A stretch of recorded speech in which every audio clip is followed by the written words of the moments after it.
Hey guys, welcome to today's Geek Talk. Today I'm joined by Eric Whiteley, Shane Farley, Rick Martin, Calvin Grubb, Aaron, also known as Blindwave, if you guys know about the reaction channel. I also did Kylo Ren The Awakening with him. I was the Guardian, and this man, who you couldn't see the entire time, was Kylo Ren. No, I was Kylo Ren. Technically, this man who you didn't see the entire time was technically Kylo Ren for 2 shots or something like that. and So today we're going to be doing an Avatar-related video, as y'all saw from the title. Y'all probably like, what? He's finally doing Toph versus Bumi? Not exactly, because this is more about like discussing the comic book that was in the Lost Adventures comic in 2011 with Bumi versus Toph. It was called Round 1. So apparently there were supposed to be more, but there never were more. And as some of you guys know, in that comic, it was inconclusive what that battle was because everybody came in and they were like, all right, stop this stuff. And then it ended in a draw. But today we're gonna, talk about what would happen if no one was there to stop it and who would absolutely, definitively win. Battle scenario, so you guys have some context. This is book 3 of The Last Airbender. So that we're taking Toph from that point and Bumi from that point, and all their attributes leading up to that point. Maybe I can do other matchups in the future with maybe like old Bumi, old Toph, or like Prime Toph. But the thing is, we don't really know much about Prime Toph, so we're talking about this right here. I think it's hard to compare because why I think Bumi actually has more physical power, both in strength in his body and then in his bending. I think Toph, who has overcome so much, has a different kind of power. I always said that her greatest strength is her weakness. Her blindness. Like, I don't. People sometimes go like, "Oh, if she wasn't blind, she'd be so great." I was like, "No, I actually think she's great because she's blind. Because she has to, manifest that power in some way." Like it's not necessarily that she's the greatest Earthbender because she discovered metal bending. It's that because she was blind, she looked at Earthbending differently than anybody else. But on a similar, kind of a similar thing with that, Bumi, who's this mad genius, not only does he have these unorthodox moves and thinks in a different way, just like Toph does, but he's great in terms of power because he's patient and he is deceptive. Right. He tricks you. He's like Palpatine. He'll trick you He's kind of into Yoda. into thinking, that you're small. Oh, like Yoda from Empire. yeah, it's impressive because I feel like, I guess, kind of back to strength. Like, I think he's displayed more raw, real strength and power. Right. You know what I mean? Right. Like superhuman jumping, and stuff like that. I mean, right now you're talking about just power. Yeah, we're not talking about power. So, like, for instance, like probably his greatest feat would be retaking Omashu single-handedly, and throwing Omashu in buildings at some point.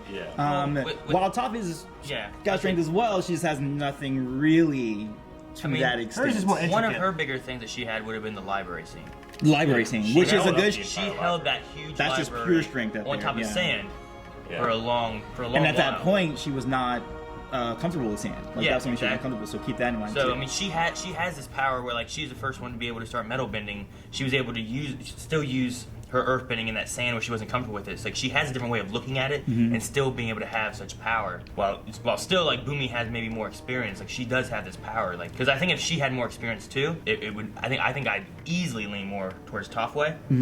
But without that experience, I think could that be like the tipping point. Yeah. Right. She was making her way very well towards getting all of that experience as well with the fighting pit and everything she was doing. She was definitely, from a civilian standpoint, she was definitely the best fighter there. Yes, and that's what I forget the ring guy was like, she's the best Earthbender I've ever seen, or something like that. Yeah. So what they've seen from that region, definitely.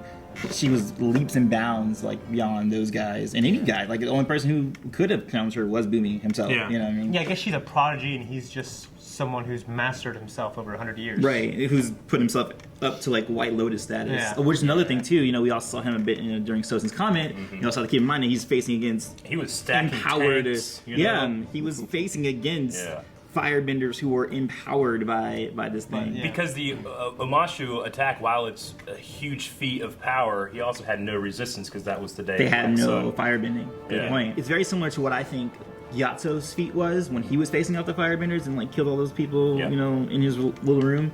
Similar what I feel like we have for Bumi as well, and a little bit from Haku a little bit. We had him kind of doing his same. You see them doing these extraordinary things because they have to elevate themselves to those heights. Because usually they preserve themselves. Usually masters like Zhang, they reserve themselves before they unleash. And not for nothing, but Bumi also used bending with his face. Yes, so that's another thing we'll bring up later. Yeah, But okay. yes. I don't know if that's power or not, but that's I pretty think that might be more skill than power, but skill. I think we seen power. Nah, as I'd well. put that as Most of it's been said already, I think, at this point. All right, that's good. But, you know, Bumi throwing buildings. Yeah, Bumi, durability. And very funny because the first panel of the comic when they first fight is, and I like this. Is something we'll start transitioning into skill and their kind of mentalities. Now they're both wait and listen fighters. That's what Bumi told to Aang when he left Omashu. He's like, find an instructor who can wait and listen. So they both have those ideologies at play. But I do feel Bumi is more about overwhelming his opponent so that he can get them on their back foot to subvert them somehow. Which is what he's doing in this first panel. He's just like throwing a rainstorm of rocks at I definitely Toph. felt that was his fighting style with Aang. Right, exactly. When he was fighting Aang, you know, he wouldn't wait for Aang's, you know, rebuttal attack. Mm-hmm. He would create another obstacle for him to overcome while he was taunting him as well, which isn't necessarily Toph's style. She's definitely more defensive has to and waiting wait, for an you know, opening. yeah. But I feel like she's a lot more decisive with her attacks than Bumi is. Right, and he always has a follow up too. Because when Aang thought he won, he was like, "I still have a boulder in front of you. Like, Yeah. and then if we weren't trading here, I'd just smash you right now." You know what I mean? Like that's the kind of fighter he is. Yeah. Like, you know, when you first see him, he's this goofy kind of guy. You Yeah. don't expect much out of him. But like Eric said, the idea that he's a perfect fighter because he waits to last. You know, he waits when he's fighting, and he's very he's patient until when he needs to strike. I think Toph in the future, though, that's a different story. But right Yeah, now, like metal bidding, right like now, the chief of police, book for Public three, City. Toph, I think is like, I guess it's like Anakin and Obi-Wan. Like Anakin, Toph, who they might have the most potential. I mean, I think she's kind of. But at that time, She's unrefined. Yeah. But yeah, in terms of skill, I think the one thing we should bring up for sure is Toph's seismic sense, and also kind of talking about what that means exactly. Because yes, it means she has a 360-degree view. It gives her sight, and it gives her a better sight than most people. But sometimes I feel like people make that out to be precognition. Yeah, it's not. Which is not. You know, like she Yeah. could see the stuff coming at her, but she still has to have the ability to react to it. Exactly. Can she like? And I can't remember. Clear me up. Can she? If someone's flying at her in the air, can? No, that's something that Aang has that above her yeah. like all the time. Okay. Although there is another comic later on in the series where she does get a hit on Aang because she just throws out like a bunch of like rock at him, Yeah. and he gets in the stomach. Okay. That's one issue that you can come with because Bumi has his eyesight, so he's able to see. While he may not have 360 vision, basically, Right. he can still see in the air, where that's going to be a hindrance. To That's like if Toph. Airbender came flying down at her. You know, she might be in trouble compared to him. Yeah, Well, it's twofold too because if she's not on the ground, she can't see. She can see Earth in midair, but she can see people and other things. And like there was that episode in book 3 with the wasp. She's like, I can't see them when she was talking to Sokka or something like that. And Yeah. she can't. So if anyone's in the air without any kind of Earth or anything like that, she cannot hear them. Yeah. And that's really good for someone like Aang. Bumi, I think there's been a few times where he's done like some high jumps and stuff like that. Oh yeah, I mean, And I'm sure he would notice at some point, you know, oh, she's blind when I'm not. Yeah. Like he would figure that out halfway through the fight. he would want to jump into the air without rocks. Right. I mean, Like, it's kind of they- known I was for gonna launching say, like- himself and being Yeah. like, Yes. Earthbenders have had that launching moments where they like whoosh, and Right. just launch themselves somewhere. And we've seen so- Bumi do that several times. he you know, especially within did in it. battle with that. He's definitely more muscular than her. Yes. Yeah, Yeah. especially the age he is. What is he, like 100? He's 112 years old. I was gonna say 112. Which is a hell of a feat ridiculous. for someone that age. the same age as Aang. Ridiculous. Yeah, he's the same age thing. Yeah. So a lot of times people will bring up, they'll try to use the transitive property and be like, well, Bumi beat Aang and then Aang beat Toph. Yeah. The thing about the transitive property that people don't often take into consideration is context of the fight. And I don't like do that. I don't do that system of just like, this person beat that person. So Sure. this is what's going to happen. No, it's more like, oh, Aang beat Toph for this reason. Bumi beat, you know, Aang, and at this time in his life, that sort of a thing. So that never for me goes like, that's what's. Yeah. That is it's like like a styles definitive. make fights. Yes, exactly. Yeah. The reason why Obi-Wan was so effective against Anakin is because he had a fighting style that was specifically designed to take on an Anakin like And they person. practice more than each other. Yeah, and they know each other intimately and all that kind of stuff. So for that, I don't like put Bumi over Toph just because he defeated Aang and she did not, kind of situation. Especially because Toph has a specific advantage against Earthbenders. You know, even though Bumi is as good as he is, she still will know more or less. She has like at least a split second, you know, defense against what he's about to do. If we're talking just pure skill here too, I mean, does metal enter this fight because Bumi cannot bend metal. Well, considering it never was here, I think because Yeah. the proclamation here was like, who's the better Earthbender? Sure. 'cause- I mean, I think that there needs to be a reason why Toph later in life realizes I need to have metal with me all the time. right. You know, right. which is why the suits of the police have metal. But even let's like they talk about hypothetical. If she does have metal in this fight, how would she do? This is book It 3. would certainly be an advantage, I think. Yeah. Yeah, I think it's an advantage. We have seen Bumi defend against metal when he was actually in his metal suit, and they're like, they didn't cover my face, Yeah. and then he like had all the rocks come and rip the metal apart. Yeah. So But he does wasn't have that able defense. to manipulate the metal itself. But no, not the, So- he cannot manipulate the metal itself, so she has that advantage there. Yeah. Although we never actually seen her throw metal, No. like as Well, a not- master would. Not in book 3. No, not in this. She would have to touch it, like she took the airship at one point and like grabbed the fin of it, and then Well- like started crumpling Yeah. it, and then she was in the suit when she rolled into it. We know In the, later in life she's able to do. Later in more life, stuff, yeah, she's but able- At oh, yeah. this point, Metal bending becomes like one of the fastest bending arts because of how quickly you can like Yeah. manipulate that stuff. But even just using the metal as a defensive thing, I think. Right, if she like It's you know huge. tunnels It's herself huge. into it. Yeah. yeah. And that's what I think is her best defense too, is because she is a wait and listen fighter. Her mentality, I feel like, is to turtle against Bumi because there's so much scale to him. It's just a matter of just pounding and who can win that battle. Yeah. In that scenario, I think it's more of a case of okay, then it's like physical attributes, stamina. Who has more of that is the belief system. I think that I kind of like start walking Stamina, to. patience, things that are going to help to have a long term. Right, because I don't think there's no entombing that's going to be happening here. Neither of them is going to entomb the other one because they're both. Well, they both Earthbenders. will get out. They, I mean, they both get out. We saw Bumi. He like just went into the Yeah. ground and then popped back up somewhere else. Right, so if I he mean, does that, he can using just- two rocks is not gonna. Right, it's going to have to be a head-to-head kind of confrontation. Like there's no like hiding. Unless she can use metal to entomb him and fully cover him, in which case maybe. yeah, in which case, yeah, fully covering him. Yeah. like it's, If he his can face get as it to well. the point where she can't move, then she can't bend. Because we've seen Bumi be able to move with his face, but we've seen That's nothing true. from Toph. So if Toph can't actually physically move to bend, she That was couldn't. going to be one of my questions about this too, because in Avatar itself, they usually have much more of a grounded fighting right. type of thing with earthbending. Whereas like when you get into Korra, like they kind of do a little bit more while not having to have such like strict like movements and Right. placements on the ground, with the exception of Bumi. I felt like every other like earthbender is like gotta step here and Right, shoots yeah, it every up. earthbender is like that. Whereas like when they're doing like pro bending and stuff, they're just like shooting rocks like this, you know, and jumping in the air and kicking and stuff. So And that is one strategy that he does employ in the comic here, where he does get her in the air, and I feel like that would be an advantage to him because, like, yeah, once she's in the air, it's like okay, she is vulnerable yeah, even for it's gonna a few reduce her seconds. senses. Yeah, right? reduce her senses. So that's one Yeah. one big advantage. Either one of them in the air is an advantage for Bumi, really. Can For Toph bury herself underground and then Bumi can't see her, but she can still feel him and like That's a bend from possibility. under the That's a ground? possibility. Yeah. We've never seen it before because we've never had a scenario, and she did. And also, we should take into account that they did have a fight, and she didn't do that. So for a reason, either the artist didn't draw that, or See, we don't know the context of what she was thinking. Because not like anime where you can like see their like hear into like their every move. Maybe Ooh, that do was this, you know? maybe that was round 2. Yeah, exactly. I think it was like round 2. the thing with that is that we have Toph doing that in Avatar. We never see Bumi do that, but we do see other non-blind Earthbenders doing that later in Korra, being able to sense like caverns or people.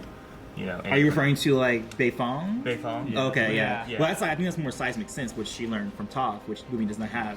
Yeah. You know, he doesn't realize that. I don't know if he knows that even exists because they never had a direct conversation. Maybe he does now after their fight. but- I would say, however, I think we've seen more skill with Bumi being underground. I mean, he almost teleports. That's true. So if anything happens like that, he might. I mean, he just falls back and it sinks in. And you just Imagine see they him had an pop underground out. fight, and like they both just sink that'd be underground pretty and cool, start like actually. going I like at that it. You'd be idea. like, what? Yeah. Kinda neat. I mean, Toph would be able to pretty much sense everything around her, so Right. she wouldn't be at disadvantage necessarily. But I think Bumi's. I've never seen her move that fast. That's underground, true, like too. We saw Bumi do that one Right. time. And also, And he she might has a be little bit more faster familiar movements. with the arena too. But I don't But know. her spirit animal is that mole, right? The badger mole. badger mole. Yeah, badger mole. The Hedger moles. Yeah. It's interesting how two of the same type of elemental fighting style Oh, yeah. evolved so differently because Yeah. they were connected. You know, they were separate from each other. And even with Arrow, like that's what he learned from the waterbenders. Like he probably wouldn't have learned lightning redirection, No. you know, anything like that without, you know, studying the waterbenders. So that's what you get is that you get subsets within earthbending arts. As people know, my fight scenarios go early fight, mid fight, late fight. I think we would all agree this would be like one of those late fight scenarios. Like it's the most likely place where victory happens. I don't think they're gonna It wouldn't be an early one fight. shot him. Yeah, it's not Like, gonna be there's a no quick run like it's shot. done. You know. I mean, possibly maybe a mid fight victory, but I think it's more likely that it's about physical endurance what it will come down to because they are so equal in power and scale relatively. Like With the they have Rock- certain advantages, but Like with the rock theme, I think erosion Right. is kind of like, you know, they're going to erode over time, over as the fight goes, and whichever one can withstand the longest. We both know they have incredible patience, right? yes, Yeah. they both do. But I could go mid-fight, maybe, possibly early fight, just if you throw in the mad genius thing. Well, imagine he might just do something Because, like I mean, Bumi will think outside incredibly. the box that she might not be able to anticipate. That's true. That's a big thing I kind of see. But we can also we can give Toph credit because she's fought Bumi in an early True. fight scenario, That's true. early mid fight, Yeah. and she stood up Yeah. and did all It was right a for draw, herself. basically. It was just. Oh, I didn't even really see this either, but yeah, he keeps putting her in the air. So that might be, I mean, just based on the comic, that seemed like one of his strategies that he's like keeping her in the air. So it does seem like he does understand, you know, oh hey, I should not leave this one on the ground. Like I said, back in the first Avatar series, an Earthbender in the air seemed like it couldn't really do much. Right. There wasn't a whole lot of examples of an Earthbender really doing a whole lot. And that's what they did too when Earthbending Bumi, in the air. when they had him in the metal casing, they had him in the air. Yeah. Like, yeah, don't. So don't it shoot seemed like anymore. that's what reduced their power. In Korra, I feel like they kind of like went around that a little bit more and Severity, did yeah. a little bit more without having to be so, flat-footed on it. But Right. Can airbenders feel, like, could Toph see through and bend dust since there's earth particles in the Yeah, air? she did. Remember, in the Blind Bandit, she did a dust cloud so that the other Earthbenders could not. So even if she's in the air, it's going to be as a result of earthbending. So she'll still be able to see. Yeah, she'll still be able to see. She'll Because see there'll all be the a rock dust. elements that are around Wow. her. Yeah. she would be able to Between her- dodge projectiles of those, or maybe some So she'll be able to see, but Bumi won't be able to see her in the Right. dust. Yeah, I think Toph's victory points would come mostly within the mid fight. I think if she can figure out a quick way to dispatch Bumi before it turns into like a war of attrition type scenario, I think that's where she is most likely. But I think if it's a late fight scenario, that's where Bumi would take his advantage because I feel like he's just more physically able-bodied and can withstand a lot more than. I mean, I will say in terms of experience, while I think Bumi obviously has more experience, Toph earthbends 24/7. to be She able to does. see. Yeah, it's I mean, part of it's- her life. Yeah, like Bumi spends a lot of time being It's candy. a little king, and and being diminished, and how long has like the times where he stood up straight been, But obviously he doesn't mess around because No, of he how doesn't. jacked he is. Yeah, you know what I of mean? course. Like, Yeah. when you look at that, you're like, Yeah. okay, yeah. he's doing his own regimen or whatever. Yeah. I just Part of I think that's it could be easily said. like a Yoda, look, I'm not anything. Sure, yeah. but But I think something could be said about like just the sheer endurance of earthbending. Right. Toph might actually be able to endure more than Bumi does. You mean in terms of earthbending? Yeah, like, like- not physical ability, but more of like just being able to withstand earthbending. the spiritual the bend endurance you part have of to it. have to be able to do it all the time. Right, Yeah. exactly. Yeah. I think she's probably the most prolific earthbender, even more so than Bumi because she's so inventive and Yeah. because she's so important because she can see it 24. She is earthbending, Yeah. unlike any other earthbender ever. But even like she says in Legend of Korra, my daughters have never really got it in the same way. And it's because they don't have the same advantages, which is your disadvantage, Yeah, they as you do. can't know what see I it mean? in the Like, same they don't way. see yet. right, Exactly. They don't see earthbending; they just kind of do She it. sees all the little ore and stuff like that, and all the little minerals differently than there's a rock. My big thing is like, when Bumi has his stuff, he's throwing in the air, things are flying around, everything. Can he manipulate everything exactly because of his little head flicks and everything? Unlike Toph, who does need kind of like gestures, like that's not we see people with telekinesis. That's like a similar like thing. It's like, Yeah. oh, when they need gestures, it's kind of like they're more rudimentary, and then when masters, they can just sit there. Like what was that guy's name? Moth in the Infinity War. Maul. Maul. That's Ebony what it Maul. was. Ebony Yeah. Maul. Yeah, like he was a master telekinetic because he was just like walking around and just like craziness. That's kind of the similar thing with Bumi is that he does move a little bit. It's just that he's like doing like neck movements, like, Yeah. going like that. And So like that. It's Bumi crazy. could just like manipulate everything, or like would Toph need to do that as well, or would she be more of, like, From what we grounded? have seen, She's been more grounded, right? she needs to be more grounded. She needs to do like more of the earthbending gestures kind of a thing. But who knows what, again, like we say again, what she's doing in her prime, that's a whole different scenario. I definitely feel that any point where she would be at a disadvantage, Bumi would also share that disadvantage. I don't feel like she would be put in a position where she would just outright lose. I agree with Eric on the 24-hour earthbending thing. Like that, I feel like that's huge as far as like, you know, not having to turn it off and on like Bumi would. It's like when someone goes blind or deaf, how their other senses get stronger and more acute. I think Bumi has the experience. I feel like he's fought a lot more different earthbenders over his time and has seen a lot more techniques and things like that. So even though I think Toph maybe being with all the different benders might be a better overall fighter, I think when it comes to earthbender versus earthbender, I think Bumi still has it. I agree with Rick, despite her amazing recent experiences, despite her, younger and probably higher mitochondrial enzyme activity, endurance, everything, that I don't think she would match his experience, and exactly what Rick said, the experience he has fighting other earthbenders. I see that in real life, I see it in stories. I think it would be an awesome fight, an amazing fight, a great learning experience for her, and it would probably go to the bitter end. And I think after that experience, it might actually go in Toph's favor. Because Toph, we've seen she learns so quickly because she has to. Vader needs the Force to walk. Right, so he's always in the Force. He's using the Force all the time. She's always using the Force she's always using earthbending to live, and that's a huge experience. I think fighting one-on-one with him right now, he would edge her out. Well, I kind of went into this thinking Bumi, and now I feel like I'm changed. Because while I think it's true that Bumi's probably had all this experience fighting all these kind of earthbenders, I think Toph is unique in the sense that she uses her power like no one else has before. I have to assume that Bumi's never met anybody that uses that power. But she also fights like no one else before. She has a complete unique, the animation for her fighting style is unlike anybody else. So, in terms of experience might not count so much against Toph. And then talking about, her in the air, while I think she puts herself at a disadvantage there, we've also seen her wreck in the air with the comet. The Sosa's Comet episodes where she's tearing apart the blimps, She can only see when she's on, those are metal blimps, right? They're metal blimps. Yeah, so I mean, she's at and she even says it, she's like, I'm blind on this thing. Yeah, she's blind on that thing, but she still rips them apart out of the air, that kind of thing. I think Bumi wins in terms of just sheer power.